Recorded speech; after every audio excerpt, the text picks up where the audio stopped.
Sir, you're charged with interference with the duties of a public servant. Sir. You're facing up to 6 months in jail and or a $2,000 fine. We are going to do probable cause. You have the right to remain silent. Anything you say can or will be used against you, sir. Yes, sir. In today's courtroom, what starts as a simple interference charge quickly spirals into confusion, confrontation, and a surprising reality check from the judge. A man claims he was just walking to his own house, but police saw something very different. Was he really in the wrong place at the wrong time, or did he ignore lawful commands during a high-stakes felony stop? Let's break down what really happened inside this Texas courtroom. On March 28, 2025, an officer was in the process of serving a capital murder warrant on a suspect in Harris County, Texas. While conducting a felony stop, the defendant, who was identified by his Texas ID card, pulled up on the officer's perimeter, got out of their motor vehicle, and began walking to the residence where the murder suspect was. The officer's supervisor ordered the defendant to stop and stay right there. The defendant refused and continued to ignore officers while walking towards the residence. The officer's supervisor ordered the defendant to step back multiple times and then grabbed the defendant and took him to the ground. This moment is key. Law enforcement officers were actively serving a capital murder warrant. That's one of the most dangerous scenarios they can face. So when someone walks straight into that perimeter, ignoring commands, it instantly raises red flags. But here's the catch. This man says he lived there. So, is it interference or misunderstanding? Him? Yes, Your Honor. Was he the capital murder suspect? No, Your Honor.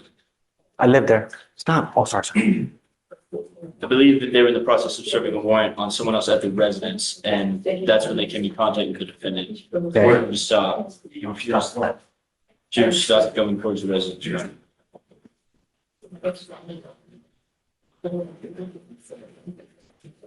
Did he serve the warrant? What ended up happening?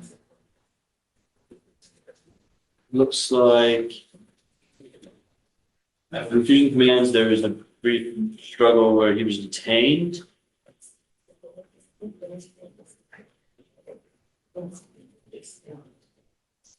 Was the murder suspect there? I'm not sure, Your Honor. It does not say. I have no further facts that show if the warrant was complete on the warrant or not, Your Honor, or completed at the time. I just believe they were in the process and believed him to be at the residence, and that's when this incident occurred.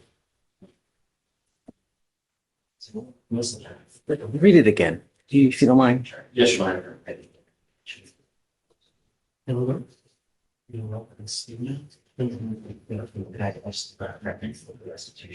On March 28, 2025, the law enforcement officer and Squad 5 of the Houston Police Department's gang division served a capital murder warrant for a suspect observed inside a truck at a nearby residence. While conducting a felony stop, the defendant, who was identified by his Texas ID card, pulled up on the perimeter, got out of the vehicle, walked to the sidewalk, and began walking to the residence where the murder suspect was. The supervisor then ordered the defendant to stop and to stay right there. The defendant refused and continued ignoring officers and walking towards the residence. Now this is where things get murky. The officer's own statement seems confused. First, the murder suspect was in a truck, then somehow inside a residence. That kind of inconsistency could change everything. If the location wasn't clear, was the defendant truly obstructing justice? What do you think? Should he have stopped immediately, or was he right to walk home? The supervisor ordered him to step back multiple times, but the defendant was once again ignored the officers. The law enforcement officer grabbed the defendant and made him bounce to the ground. Okay, so now, but when you first started, you said they were going to a capital murder suspect in a car. Yes, Your Honor. That's what. So I was originally reading the summary. I'm going straight from the agenda now, Your Honor. It looks like the suspect was observed inside a truck at a nearby residence. So the suspect is not even in the residence.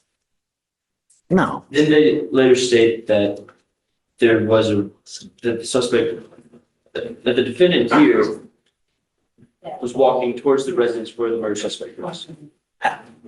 I'm not sure, Your Honor. I have nothing for that.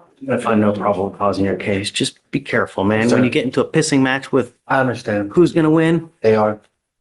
I understand. No? Yes, sir. All right.